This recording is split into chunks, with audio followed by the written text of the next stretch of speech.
Olá, gente, aqui é novamente Vadinho Kovalev trazendo mais um vídeo para vocês. E eu já vou pedindo que você se inscreva no canal, ative o sininho caso você não esteja inscrito e caso você não saiba, aqui é um canal onde eu proponho algumas ideias políticas e econômicas bem legais aí para você ter consciência e também saber o que está acontecendo à sua volta.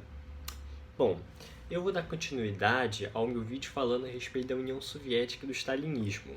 Tá, quando o Stalin morreu, gente, em 1953, o que aconteceu foi que houve uma grande disputa de poder. Mas, em todos os casos, todos eles queriam, de alguma forma, conseguir fazer com que a União Soviética continuasse um país grande, porque, seja lá quem tomasse o poder, gostaria de continuar poderoso. Então eles tinham que esconder de alguma forma os problemas deles e jogaram todas as culpas em cima do Stalin alguns anos depois. E chegou lá o Khrushchev ali, né, com aquela inocência. Ai, meu Deus do céu, como Stalin era ruim, como Stalin era horrível. Ai, meu Deus do céu, como se ele fosse inocente, como se ele não fizesse nada, né, como se ele estivesse ali, ai, todo santo ele, mas eu não sabia, que nem o Lula, né? E foi exatamente isso, só que todos estavam envolvidos, por quê? Porque para você entrar e ser um alto membro do Partido Comunista, você tinha que prestar alguns tipos de voto, você tinha que ter algum compromisso sujo com eles. Logo, é óbvio que ele também tinha algum tipo de esquema ilícito. Ou melhor, o cara realmente também não batia muito bem de cabeça. E ele se tornou ali o sucessor do Stalin. E depois começou alguns expurros, onde novamente começou aquela guerra de classes. Ai, não, você não é um marxista de verdade, você é um stalinista, você abandonou essa ideia, aquela ideia, vão perseguir aqui. E depois foram de pouco em pouco eliminando alguns membros, mas em si o partidão se manteve, só que não dessa forma ditatorial. Por quê? Porque, como Olavo de Carvalho disse, o Stalin foi o maior gênio político e estratégico de toda a história da humanidade, e realmente foi. E o Khrushchev, é claro, não conseguiria fazer a mesma coisa. Então o país, a ditadura foi caindo aos poucos, mas essa ideia nacionalista, patriótica continuou, tá? E então ele foi substituído aí pelos próximos secretários do partido, secretários gerais, como por exemplo Brezhnev, que também desenvolveu aí uma certa simpatia do povo, até chegar também no senhor Andropov, enfim, e no Gorbachev, que decidiu acabar com a União Soviética. Mas o que aconteceu, pessoal? Eu vou contar a história do que aconteceu. Naquela época existia um grande conflito de polarização entre a União Soviética e os Estados Unidos. E um desses maiores medos era uma guerra nuclear. Todos queriam ali mais ou menos uma guerra, só que não sabiam qual era a hora certa de fazer. Uns pensavam que era agora, outros pensavam que deveria ser depois, outros pensavam que tinha que começar de pouco em pouco, e alguns falavam, olha, tem que ser de forma progressiva. Mas quem ganhou a questão foram os mais moderados. E eles falavam o seguinte, não, olha só, nós vamos evitar, né, que os Estados Unidos se arme contra os nossos ataques nucleares. E naquele momento, nos Estados Unidos, estavam querendo gastar muito dinheiro para construir uma grande defesa aérea contra bombas atômicas, onde o cara iria gastar uma fortuna. Ele tinha que convencer o Congresso de que realmente ele poderia pegar aquele dinheiro para fazer isso. Só que ele tinha que ter motivos reais. E um desses motivos é a União Soviética é perigosíssima, ela vai atacar a gente, tem todos os motivos, estão aqui na mesa e eles vão fazer isso e é necessário a gente gastar. E eles estavam quase conversando, até que o pessoal moderado falou, pô, mas e se a gente conseguir de alguma forma mostrar que na verdade não é assim? Que não precisa. E aí o cara não vai investir nas Forças Armadas enquanto nós cresceremos aqui, na hora certa, quando eles estiverem enfraquecidos, nós vamos atacar. E foi esse o plano. Então eles fizeram a perestroika, inclusive eu faço Eu sei falar russo, tá? Porque eu sou russo, na verdade, caso vocês não saibam, eu nasci no Uzbequistão e eu ainda vou contar um pouquinho da história da minha avó, da minha bisavó, que também morava na União Soviética, tá? E a perestroika quer dizer o seguinte, reforma. Perestroika quer dizer reforma ou reconstrução. E glasnost quer dizer, de alguma forma, uma transparência. Logo, essas duas coisas acabavam de alguma forma criando uma certa sensação de liberdade. O problema é que você tirou os palitinhos da ditadura da União Soviética. Só que quando você tirou esses palitinhos, derrubou o sistema inteiro. E aí foi o fim da União Soviética. Então eles tinham que falar, olha, dentro da KGB chegou lá o senhor Putin e falou, olha, realmente a gente tem que reformular isso aqui, porque a gente sabe que não está dando certo. Então nós temos que precisar criar outro plano. E aí chegaram lá e criaram outro plano. Mas o que a gente vai ter que substituir? A gente vai ter que substituir o comunismo por alguma outra coisa. Mas essa coisa tem que ser contra os Estados Unidos, porque a gente tem que manter o nosso sistema imperialista funcionando. Então a gente vai juntar tudo aquilo que é de melhor, tudo aquilo que a gente pode fazer de anti-Estados Unidos, de anti-Europa, para que a gente possa conseguir juntar novamente o ideal russo e continuar o nosso imperialismo, só que dessa vez com outra estratégia. Eles conversaram, né? E chegaram realmente a essa conclusão. Por isso que você vê o tempo inteiro essa disputa entre Rússia e Estados Unidos. E o Putin realmente é um cara muito esperto, né? O Olavo de Carvalho disse, é o segundo maior esperto da história, talvez. E realmente o cara é muito esperto. Algumas pessoas criam aquela falsa sensação de não, o cara ele sai invadindo tudo, o cara é doido. Não, o cara é muito, muito precavido. Você vê que sempre que ele toma uma decisão, ele toma para ganhar. Ele não arrisca. Na Ucrânia ele tomou porque ele sabia que ele ia ganhar, na Crimeia no caso. Sempre que ele toma alguma decisão, ele toma porque ele sabe que ele não vai perder. Então ele é um cara muito comedido, ele realmente sabe planejar muito bem as coisas. E ele nunca vai iniciar uma guerra, gente, sem que realmente ele saiba que muito provavelmente vai ganhar, tá? Então o Putin realmente é um cara muito esperto. E ele soube, olha, a gente vai ter que substituir isso aí por alguma outra coisa. Minha mãe tá fazendo comida, é por isso que tem esse barulho, mas se concentre aqui, tá bom? Isso aqui que eu tô falando é mais importante do que o barulho. Então não fica lá, ai, tava com barulho. Vamos se concentrar no que realmente importa. Ele juntou um anti-americanismo. Só que o problema é que nesse último tempo, a população russa, ela tem, principalmente dos mais novos, tem se afastado um pouco desses ideais comunistas, imperialistas, nacionalistas. Então o Putin acaba tendo um grande problema quanto a isso. Porque o que acontece? Antigamente eles tinham um monopólio dessa decisão, todos eram imperialistas, todos realmente acreditavam na grande mãe Rússia, e agora fica dividido entre 50% e 50%, que nem aqui no Brasil. Só que mesmo aqui no Brasil, todos conhecem aquilo que acontece, enquanto lá há talvez mais corrupção do que aqui no Brasil, só que é tudo disfarçado. Por quê? Porque grande parte da receita, ninguém sabe o quantos por cento, vai para a KGB, vai para as Forças Armadas, e eles lá fazem um monte de coisas secretas que ninguém sabe o que é, mas que mantém o regime vivo. Então a mídia e tudo aquilo ali ainda é dominado por eles. Lembrando que quando a União Soviética caiu, pessoal, você via que na verdade havia muito capitalismo ali dentro. Por quê? Porque havia o mesmo que no fascismo. Basicamente, o que é o fascismo? É quando você tem um Estado que, em vez de comunizar tudo, estatizar tudo, coloca algumas empresas privadas, faz o corporativismo, que é o quê?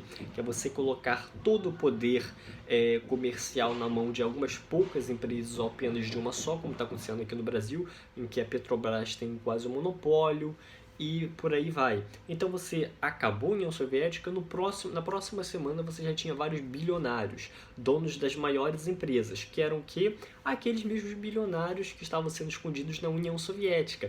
E aí que acabou circuncidando ainda mais esse sistema soviético. E nos últimos tempos, com a propagação da mídia, onde você não tinha apenas como ouvir a Всесоюзная Rádio, que é basicamente todas as uniões soviéticas do rádio, onde tudo é tão centralizado. Não, você vai ouvir um pouquinho do Facebook, vai ouvir do Twitter, vai ouvir do YouTube, que é essa plataforma que eu estou erradicando tudo isso, esse discurso que estão fazendo, e acabam tendo uma visão diferente. Logo agora o Putin está tendo os probleminhas. Por quê? Porque simplesmente o povo não é mais tão imbecil assim.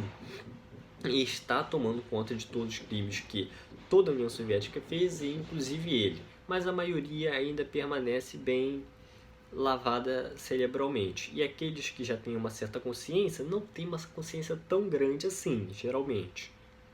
Mas ainda tem que se manter calados. Por isso que você vê que grande parte das pessoas que realmente falam mal a respeito da Rússia e que estavam lá na Rússia saíram e foram para algum outro lugar.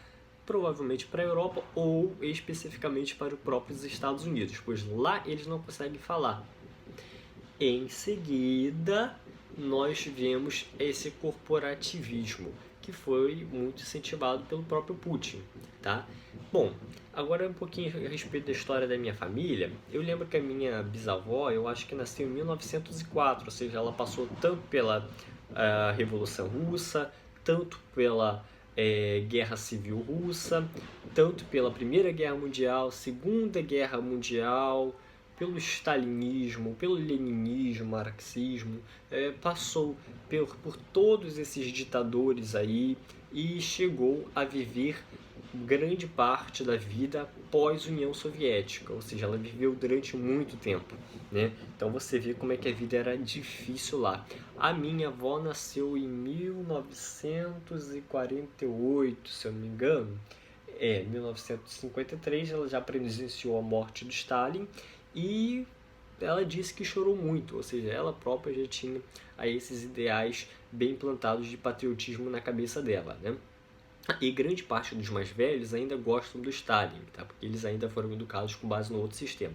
Já o pessoal mais jovem desse século, eles já costumam ter uma visão muito mais crítica e não costumam ser muito nacionalistas, não. E naquela época, a gente tem que ver, por exemplo, daquela construção dos edifícios, que eu acho muito interessante. Enquanto nos Estados Unidos e vários outros países nós temos uma grande diferença entre as casas, na Rússia, como era o sistema comunista, o que eles tinham que fazer é atender a demanda igualitária de todo mundo. Logo, eles faziam um edifício com todas as casas, com exatamente a mesma coisa, com o mesmo edifício em todos os países. Logo você vai ver a Rússia, ela ainda continua muito bem visualmente em relação a isso. Você vê que há muitos prédios que são muito parecidos uns com outros e as casas são quase a mesma coisa. Por quê? Porque era o mesmo modelo de produção. Você tinha que atender o máximo número de pessoas possíveis, só o governo podia ter o monopólio do controle das construções das edificações. Algumas vezes você tinha que colocar algumas pessoas para morar na sua casa contra a sua vontade, isso realmente acontecia. E também fica evidente que isso aí poderia colocar alguns conflitos, tá? Minha avó, por exemplo, ela ganhou uma casa, né, no governo de Stalin. O Stalin chegou lá e deu uma casa para ela, né, que a gente chamava de Stalinka. Stalinka era uma espécie de casa que o governo dava no governo de Stalin. E depois ela ganhou uma Khrushchevka, tá? Que é também uma casa, só que dada pelo governo de Khrushchev. Porque não se podia comprar casas dessa forma. Depois ela vendeu a Stalinka dela, ficou com a Khrushchevka, não sei se ela se mudou ali e comprou uma outra casa. Mas geralmente era assim, você não podia comprar casa, você tinha que comprar a casa do governo e o governo que escolhia quem iria morar na sua casa. Logo você tinha que dividir o mesmo quarto com alguma outra pessoa. E ia um cara lá toda hora fiscalizar isso aí. E tinha realmente muita propina, pessoal, porque é que nem no governo.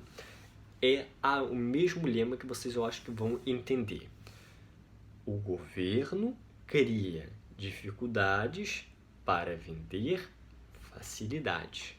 E isso é a mesma coisa que aconteceu na União Soviética. Se essa situação que vocês estão vendo aqui no Brasil, com esse tipo de governo, imagina como era na União Soviética. Deveria ser com certeza muito pior. Então você não conseguia fazer nada lá na União Soviética sem que tivesse uma propina. Para você comprar o pão na padaria, você tinha que dar uma propinazinha lá pro padeiro. Para você fazer qualquer coisa, tinha que dar uma propina ali pro cara da União Soviética, pro partido do partidão. Para você fazer qualquer coisa, tinha que chegar lá, dar um pouquinho de vinho lá pro seu general, entendeu? Então, era tudo assim, pessoal. Isso era uma coisa comum. Propina lá era uma coisa assim, você não conseguia viver sem pagar propina. Então você vê que a corrupção, gente, é uma forma muito mais de você se livrar desses estatismos, desse governo ditatorial do Estado e conseguir sobreviver. Entendeu? Então, Vadim, mas essas empresas corruptas, tá? Mas imagine se não houvesse Estado. Com quem eles iriam fazer corrupção? Né? Corrupção, geralmente a gente chama de corrupção entre o Estado, né, o governo, os políticos e a classe dos empresários. Imagina se não tivesse os políticos, com quem eles iriam fazer corrupção? Só entre eles. Mas será que daria certo?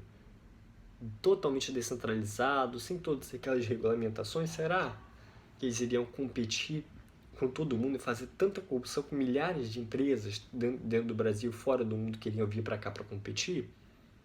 Será que daria? Então, a gente tem que avaliar essa questão, que a corrupção ela é uma reação do povo contra as fiscalizações que o governo faz. Então, eu considero, de alguma forma, a corrupção como muitas vezes viável. Ou seja, basicamente é uma forma de você escapar das regulamentações do Estado, que já foi refutado eticamente. Eu vou fazer ainda mais vídeos refutando o Estado eticamente, que é basicamente o seguinte: a ética da propriedade privada, né? A ética libertária diz o seguinte: você não tem direito de agredir o outro. Uma vez que você não tem direito de agredir o outro, você não tem direito de roubar o dinheiro ou alguma propriedade privada do outro. O Estado pega de forma coercitiva aquilo que você tem, ou seja, por meio dos impostos e várias outras regulamentações, lembrando que a inflação também é um tipo de imposto que eu vou ainda explicar. Logo, basicamente, o Estado é antiético e as coisas antiéticas não podem, de alguma forma, coexistir pacificamente sem que haja o conflito. Logo, o Estado cria esse conflito, incentiva ele e justifica o próprio conflito que ele causou para justificar sua presença, e o gado dele, que são os pagadores de impostos, acabam muitas vezes acreditando. E o meu canal tem como um dos principais objetivos fazer com que você deixe de ser um gado e passe a ser um pastor da sua própria vida. Olha que coisa bonita, né? Enquanto algumas pessoas querem continuar sendo gado delas. E o próprio governo incentiva isso, porque elas sabem que isso é o que realmente dá, de alguma forma, um apoio, um sustento para o governo. É a previdência, por exemplo. Quando você coloca os velhinhos, os doentes, todo mundo, os inválidos, sob o seu governo. Então, ou você apoia o Estado, ou você não vai ter a previdência. Por quê? Pois você não teve grandes oportunidades de criar uma previdência privada para você. E aí eles colocam você nas costas dele. Por isso que eles gostam de previdência. Então não é para você ter direitos, mas é para você ser dependente do Estado. E ao momento que você é dependente do Estado, você acaba tendo que aceitar ele de uma forma ou de outra. Não é? E eu vou explicar isso de forma mais aprofundada, tá bom? Bom, esse vídeo foi só isso. Eu espero que vocês tenham gostado. Se inscreva no canal, ative o sininho, compartilhe o vídeo com o máximo número de pessoas que vocês puderem. Caso vocês gostarem, comentem aqui embaixo, deem like caso vocês gostaram e aguardem pelo meu próximo vídeo. Tudo bem? Então, eu espero que vocês tenham gostado e tchau, tchau.